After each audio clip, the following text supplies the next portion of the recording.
There is an old saying that has circulated in China for centuries.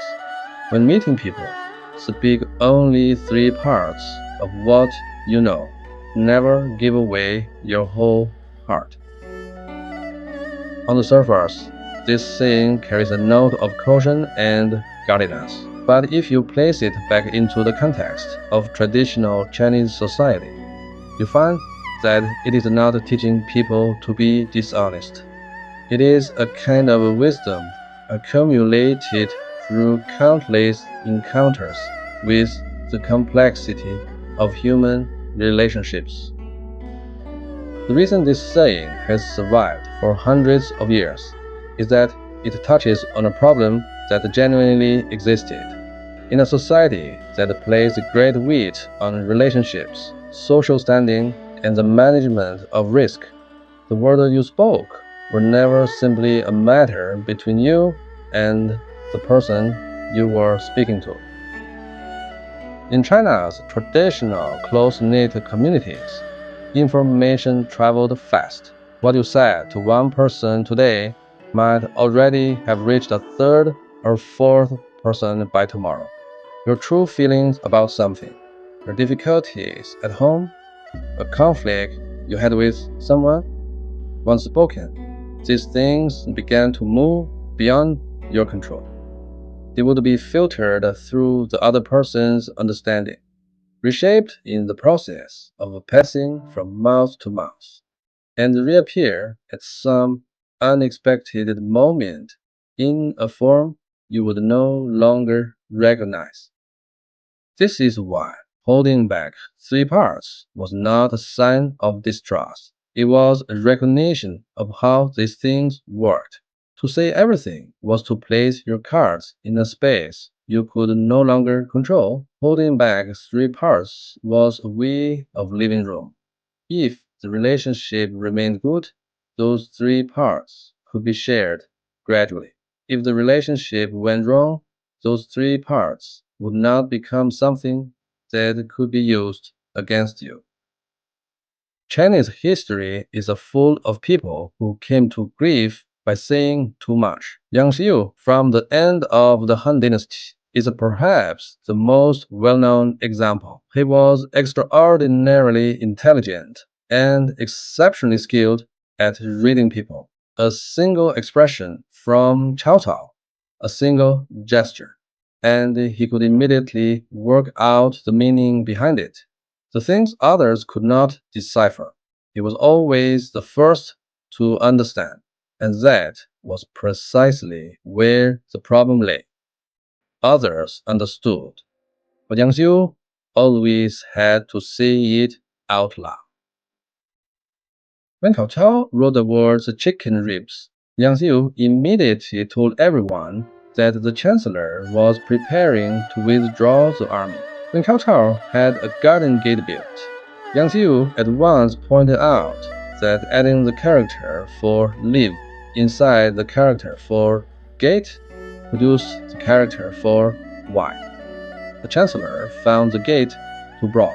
Each time he was correct, but the more correct he was, the more dangerous his position became.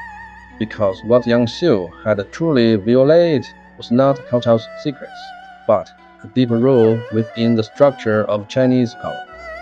Some things can be understood in silence, but must not be said aloud. Once spoken, what had existed as a mutual unspoken understanding became an open threat.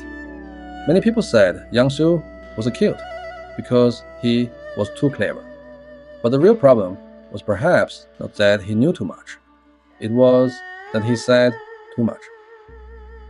This logic gradually worked its way deeper into the conduct of officialdom. From the Ming and Qing dynasties onward, officials rarely stated their views in full before the emperor. They would deliberately leave a gap, waiting for the emperor to complete the thought himself, waiting for someone else to supply the conclusion. An official who said everything plainly risked either making the emperor feel he was being pushed into a position or making his colleagues feel he was showing too sharp an edge, the safest approach was to leave room.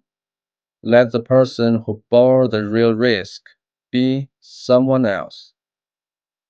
From the official world to everyday life, the same logic applies, only in different settings. Traditional Chinese society had a concept called kanzhuo, concealing one's weaknesses and shortcomings. The true state of a family's finances would not be fully revealed to others.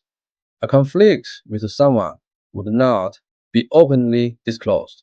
The real plans made for one's children would not be fully laid out. If a family had money, it might attract pressure to lend. If a family was struggling, it might invite contempt. A weakness once spoken aloud could easily become the way others defined you, and once defined that way, it was very hard to change. Most people have had this experience at some point, treating someone as a trusted confidant, speaking openly and from the heart, only to find that those words later became someone else's gossip, or something turned back against you. The reason this saying has passed from generation to generation is precisely because it speaks to the pain behind that experience.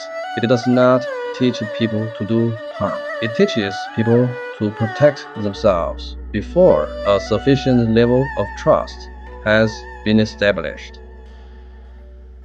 This is why Chinese culture places such importance on a concept called living room. Doors should not be completely shut.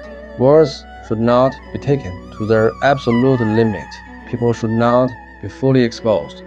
Because once everything is laid completely open, a relationship often loses its buffer. The words that were never spoken are the part of a person that within a relationship can still truly belong to themselves.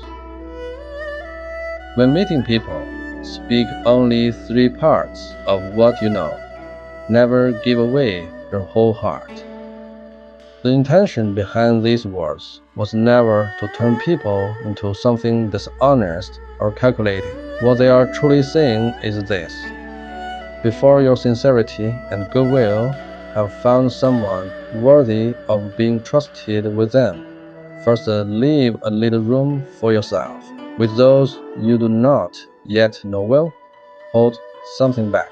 With the people you truly trust, you can give your whole heart. That is why this old saying has remained relevant for hundreds of years and has never gone out of use.